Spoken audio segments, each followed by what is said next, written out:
selamat pagi untuk kita semua dan salam sejahtera untuk kita semua. Baiklah, dalam kesempatan kali ini saya akan bahas mengenai video keterampilan mengelola stres. Dan saya rasa kita perlu tahu gitu bagaimana cara mengelola stres yang sesungguhnya. Yuk kita simak videonya. Mengelola stres merupakan aspek penting kesehatan mental, di mana mengelola stres merupakan perilaku adaptif dalam mengurangi atau meringankan stres yang bersumber dari kondisi yang menyakitkan, berbahaya, atau menantang.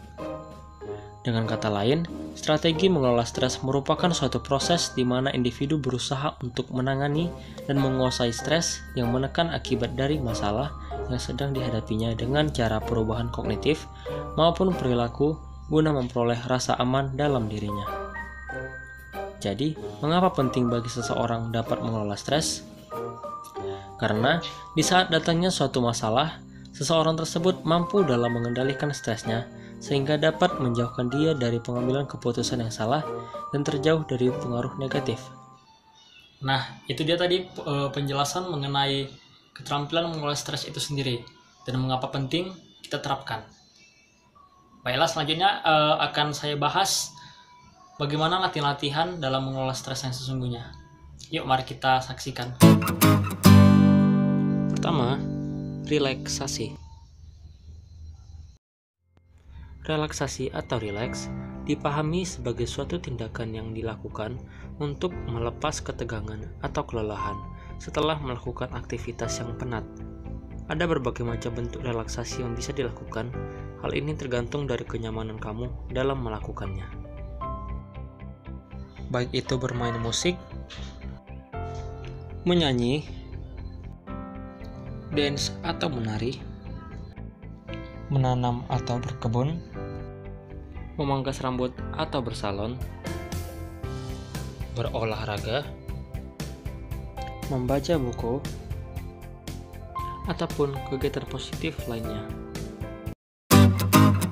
Kedua, latihan pernapasan.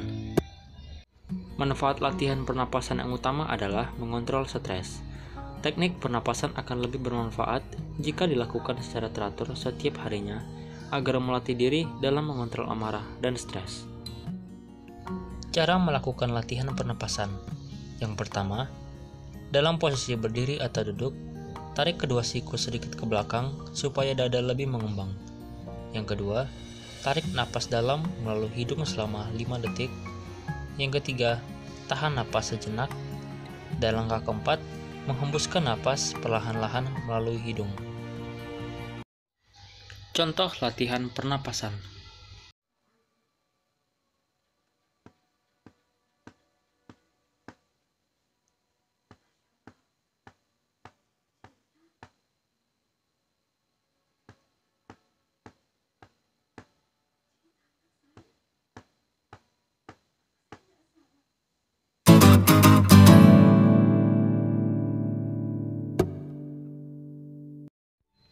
Olahraga teratur tidak hanya membuat tubuh semakin sehat, kita juga lebih enak tidur sehingga seluruh otot dan saraf kita dapat beristirahat dengan baik. Berolahraga sekaligus berfungsi sebagai penrileks psikis yang mengalihkan perhatian kita dari hal-hal yang membuat stres. Contoh berolahraga.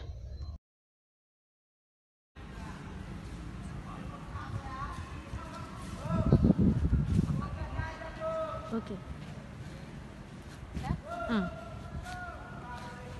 Sam.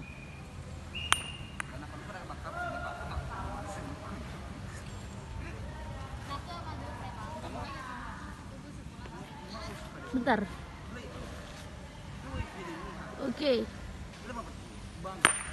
Iya. Yang keempat, beribadah. Keyakinan kita pada Tuhan bahwa Tuhan akan selalu membantu kita, dapat memberikan ketenangan dan kesejukan di hati kita, sehingga kita dapat berpikir jernih untuk menyelesaikan permasalahan yang sedang kita hadapi. Contoh beribadah.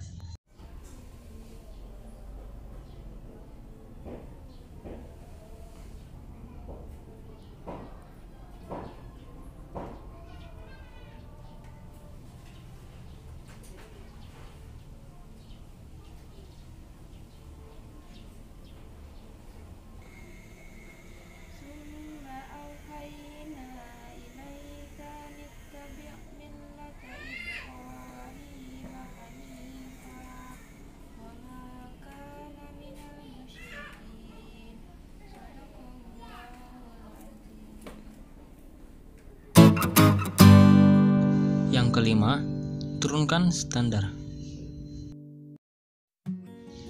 Boleh saja punya standar yang tinggi, tetapi tidak berarti kebahagiaan kita jadi hanya bergantung pada standar tersebut dan membuat kita malah frustasi serta uring-uringan karena standar tersebut belum tercapai. Coba cek ulang standar kita, sesuaikan dengan kenyataan, kemudian lakukan usaha untuk mencapainya. Contoh menurunkan standar. Nah, selanjutnya, gimana sih cara ngelola stres kalau harapan kita atau standar kita terlalu tinggi? Contohnya itu misalnya, saya harus jadi juara olimpiade tingkat internasional. Nggak apa-apa dong kalau kita punya mimpi, tapi dengan mimpi itu jadi buat kita stres, karena kita tinggi banget, kita tinggi kali ya jadi mimpi juara olimpiade internasional gitu. Karena itu terlalu buat kita stres, maka coba deh kita lihat lagi mimpi kita coba kasih standar yang lebih rendah gitu. Jadi misalnya kalau kita stres gara-gara itu, maka kita harus coba untuk ulang lagi pikiran kita harus mengatur pola pikir kita lagi, bahwa kita harus bisa menetapkan standar yang sesuai sama kemampuan kita, jadi nggak terlalu tinggi gitu. Jadi kalaupun seandainya tadi ingin jadi juara olimpiade internasional, maka harus direndahin dong. Kalau gitu saya harus jadi juara olimpiade nasional dulu. Jadi harus step by step, jadi jangan terlalu memasukkan standar yang terlalu tinggi. Supaya kita nggak stres, maka kita harus menyesuaikan standar dengan kemampuan kita juga. Yang keenam, menenangkan diri. Seringkali kita merasa tidak bahagia karena berpikir bahwa semua akan berakhir buruk. Hal ini membuat hal buruk menjadi semakin buruk dan akan mempengaruhi aspek kehidupan kita lainnya atau masa depan kita. Padahal, siapa yang bisa menebak masa depan kita? Banyak hal buruk ternyata merupakan permulaan dari hal baik. Kita hanya perlu meyakinkan diri kita bahwa semua akan baik-baik saja. Contoh menenangkan diri. Cara saya menenangkan diri itu seperti mendiamkan diri di tempat yang sunyi, atau mendengarkan musik, atau melakukan ibadah seperti sholat biar hati saya itu tenang. Seperti saya kemarin mempunyai masalah bersama dengan teman saya berselisih paham dengan dia karena kasus biasa berteman seperti itu. Cara saya ya saya mendiamkan diri saya dulu, melakukan hal-hal yang untuk menyibukkan diri saya, dan kemudian hati saya sudah tenang, baru saya berbicara lagi dengan teman. Yang ketujuh, mulai jalankan resolusi. Jika ada masalah spesifik yang perlu diperbaiki, buat daftar semua solusi yang mungkin dan pilih yang terbaik untuk situasi Anda. Menyadari bahwa Anda memiliki pilihan dan datang dengan rencana konkret akan memiliki efek langsung pada pengurangan stres. Contoh mulai jalankan resolusi. Pertama sih, aku merasa kalau aku itu udah terlalu berat badanku tuh terlalu meningkat gitu. Jadi aku pengen mengurangi berat badanku. Jadi resolusiku untuk 3 bulan ke depan itu adalah mengurangi berat badanku. Jadi harapannya sih aku bisa ya ngurangi berat badanku. Yang pertama itu aku harus bisa menjalaninya, dan yang kedua itu aku harus semangat, yang ketiga aku harus komitmen dan konsisten. Yang kedelapan, langkah kembali dan letakkan masalah dalam perspektif. Merasa stres adalah reaksi alami. Tapi, coba luangkan waktu mundur dan tanyakan pada diri sendiri, akankah masalah ini masih penting dalam 1 tahun, 3 tahun? Jika jawabannya tidak, ambil napas dalam-dalam dan cobalah bergerak maju. Menjaga hal-hal dalam perspektif sangat penting untuk mengelola stres. Contoh, Tuliskan permasalahan-permasalahan yang sedang Anda hadapi saat ini. Ada 3 permasalahan yang saat ini sedang saya alami, dan berikut ini sudah saya urutkan dari yang paling penting. Yang pertama itu adalah kesehatan. mengingat saat ini sedang maraknya virus, saya rasa yang paling penting adalah menjaga stamina tubuh supaya virus ini tidak mengenai saya gitu. Kemudian yang nomor 2 adalah proposal skripsi. Kenapa saya menjadikan ini nomor 2? Mengingat saat ini beberapa kampus dilakukan daring atau kuliah online, sehingga mengurangi tatap muka dengan dosen. Jadi saya jadikan ini nomor 2 gitu, karena memang waktu yang kurang. Selanjutnya itu nomor 3 itu adalah keuangan. Nah, karena kenapa keuangan? Mengingat saat ini harus diisolasi selama 14 hari, keluarga saya di kampung juga pada akhirnya mengisolasi diri. Nah, sehingga aktivitas keluar itu sangat dibatasi gitu. Jadi ya ini adalah salah satu permasalahan juga gitu. Nah, di sini saya juga sudah menuliskan beberapa penyelesaian masalah gitu, tentang masalah-masalah yang saya urutkan tadi itu. Yang pertama adalah kesehatan. Nah, berbicara tentang kesehatan, tentu hal yang saya lakukan adalah menjaga kebersihan dan mengkonsumsi memang ya makanan-makanan yang memang memiliki vitamin gitu. Mengkonsumsi buah, sayur, ataupun susu gitu. Dan menjaga kebersihan tangan gitu, supaya kiranya virus atau bakteri tidak menyerang tubuh. Dan yang kedua adalah proposal skripsi. Nah, mengingat saat ini kampus dibatasi juga, saya lebih mencicil atau memperbaiki kira-kira proposal skripsi saya ini mana yang kurang gitu. Jadi saya perbaiki lagi. Dan tentang keuangan, lebih tepatnya saya akan berhemat untuk mencukupi kebutuhan selama 14 hari ini gitu. Dengan cara berhemat ini memang sedikit susah, namun akan tetap diusahakan gitu. Itu adalah beberapa tips yang saya gunakan mengenai 3 masalah yang saat ini sedang saya alami. Yang ke-9, berpikir positif dan berjiwa besar. Hidup ini tidak berarti berhenti hanya karena datangnya satu masalah saja. Lebih baik bila mengingat hal-hal positif yang masih kita miliki. Kalau kita mengingat bahwa setiap masalah pasti ada sisi positifnya, maka kita akan cenderung menerima masalah dengan lebih mudah. Kita tidak membiarkan stresor menguasai kita, sehingga kita menjadi stres. Contohnya, kita tidak akan membiarkan rasa jenuh saat menunggu seseorang atau melakukan pekerjaan jauh dengan membaca buku atau mendengarkan musik. Contoh, seberapa positifkah diri Anda menurut Anda? Ya, saya adalah orang yang positif. Misalnya ketika saya mengambil keputusan atau ketika saya memberi pendapat, saya akan terlebih dulu memikirkannya secara positif supaya hasilnya baik. Kemudian, seringkah Anda memotivasi diri Anda dengan kata-kata positif? Tentu, karena menurut saya itu penting.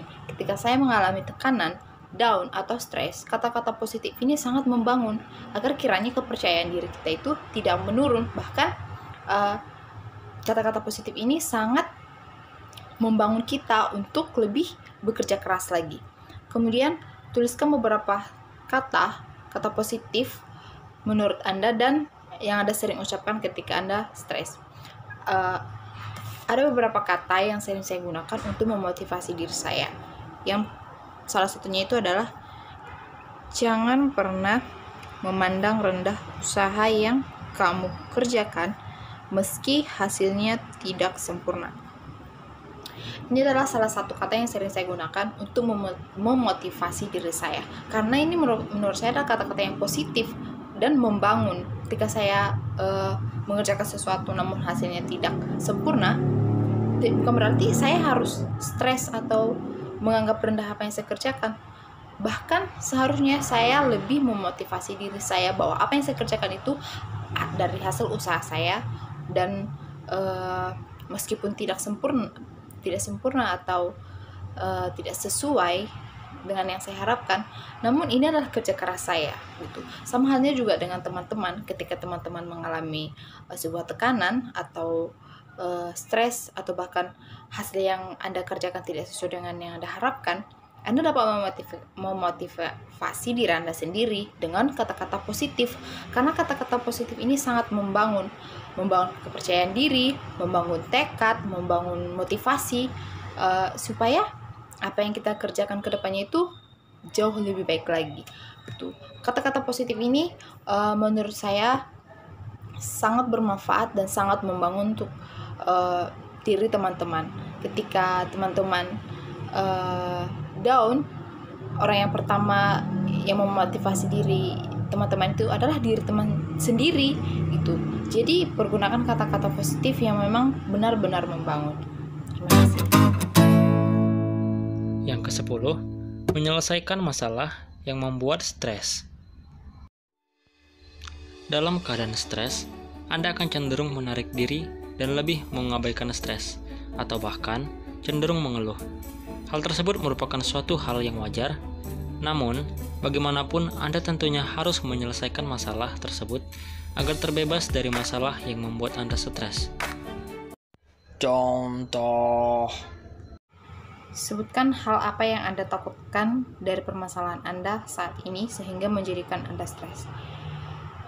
Seperti yang kita ketahui, saat ini negara kita atau bahkan negara-negara lain yang ada di luar sedang mengalami masalah kritis tentang virus COVID-19. Dan hal ini juga berdampak kepada beberapa universitas yang ada di Indonesia, bahkan di Sumatera Utara, terkhususnya Unimed, yang mengakibatkan beberapa mahasiswa akhir seperti saya itu terhalang atau terhambat proses bimbingan kepada dosen pembimbing skripsi saya. Dan ini mengakibatkan saya mengalami stres, down, dan kegelisahan seperti itu. Dan mengapa hal ini begitu penting? Ya karena ini memang benar-benar sangat urgent ya, sangat penting untuk kita bahas gitu mengenai masalah yang saat ini sedang terjadi di negara kita atau bahkan di beberapa negeri di luar. Dan solusi berdasarkan tips-tips yang dibahas di halaman sebelumnya. Ya, seperti yang saya katakan sebelumnya, motivasi atau kata-kata positif yang saya terapkan kepada diri saya itu adalah, walaupun hasilnya memang tidak sempurna, walaupun pada saat ini sedang mengalami musibah atau ya ini musibah, bisa dikatakan musibah gitu, tapi bukan berarti saya harus stres kan, bukan berarti saya harus menyerah gitu, karena segala sesuatu pasti membutuhkan proses. Dan kita juga berharap supaya yang saat ini terjadi di negeri kita dan negeri-negeri tetangga, supaya kiranya virus ini hilang gitu, supaya kita dapat melakukan aktivitas kita seperti halnya sebelumnya. Dan yang terakhir, meditasi. Meditasi adalah salah satu cara paling efektif untuk memerangi stres. Manfaat lainnya membantu menurunkan tekanan darah dan mengurangi kepikunan karena menua. Lakukan setidaknya 15 menit hingga 20 menit meditasi 2 kali sehari. Kegiatan ini memusatkan perhatian Anda pada suatu yang berulang dan tidak berubah. Contoh meditasi. Pertama, posisikan tubuh Anda dengan nyaman. Kebanyakan orang lebih menyukai posisi duduk bersila ataupun menyilangkan kaki. Namun jika Anda adalah seorang pemula dan kurang nyaman, cobalah untuk duduk di kursi atau bersila di bawah bantal. Dengan syarat, badan Anda harus tegap. Hal ini bertujuan untuk merilekskan tubuh Anda dan mengusir rasa kantuk. Kedua, fokus dengan pernapasan Anda. Letakkan tangan di bagian perut dan fokus pada pernapasan Anda. Lakukan penarikan nafas dan penghembusan nafas secara perlahan sambil menghitung nafas. Lakukan ini selama 10 hitungan dan ulangi jika dibutuhkan. Ini dapat menyadarkan Anda dan membawa kembali pikiran Anda ke situasi saat itu. Tarik nafas Anda selama 5 detik dan akan saya hitung. 1, 2, 3, 4, 5. Tahan dan hembuskan selama 5 detik.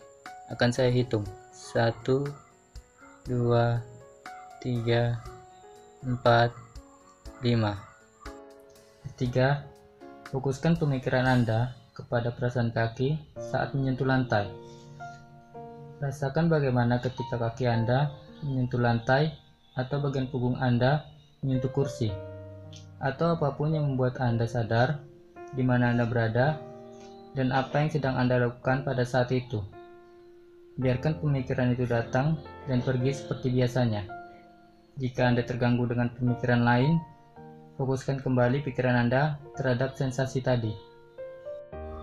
Ketiga, fokuskan pemikiran Anda pada perasaan kaki saat menyentuh lantai.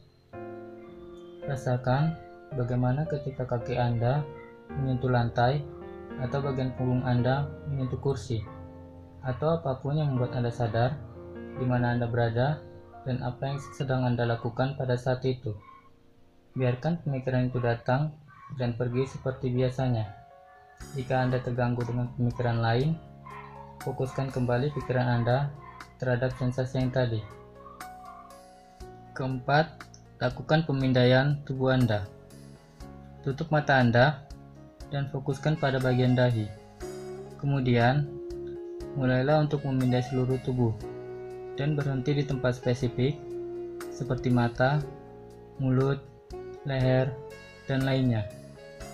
Ingatlah, setiap sensasi yang Anda rasakan, baik buruknya itu yang kamu rasakan. Jangan berikan penilaian atau terpaku pada perasaan tertentu. Yang perlu Anda lakukan adalah rasakan dan tetap lanjutkan memindai seluruh tubuh Anda. Lakukan 2-3 kali. Perhatikan perasaan Anda sebelum dan sesudah melakukannya. Kelima, bayangkan cahaya matahari cerah yang menyinari di atas Anda, atau udara sekitar yang Anda rasakan melalui kulit Anda. Apakah Anda pernah merasakan perasaan hangat saat matahari menyinari wajah? Dan apakah Anda pernah merasakan sejuknya udara sekitar Anda ketika berpapasan dengan kulit Anda? Namun, bukan hanya di bagian tertentu saja, tetapi bayangkan cahaya dan udara itu dirasakan oleh seluruh tubuh Anda. Biarkan rasa hangat ataupun sejuk tersebut mencairkan ketegangan di dalam tubuh Anda. Keenam, bebaskan pikiran Anda.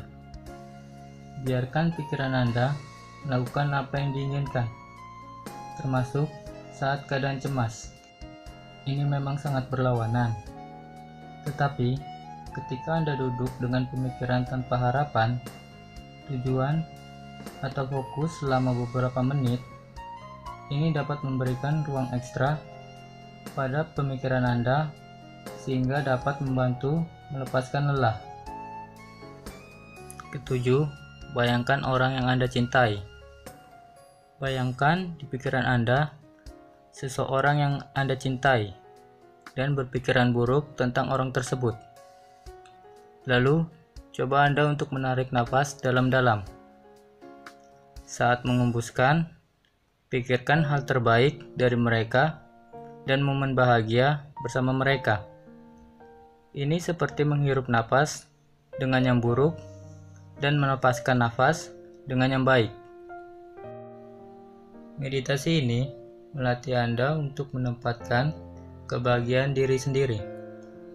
Ini menjadi salah satu cara yang efektif untuk melepaskan perasaan yang kuat seperti kecemasan dengan fokus kepada orang lain. Kedelapan, bicaralah kepada diri sendiri. Bertanyalah pada diri Anda, hal apa yang paling Anda hargai dalam hidup Anda? Setelah Anda mendapatkan jawabannya, pikirkan dan ingatlah rasa syukur tersebut selama 30 detik.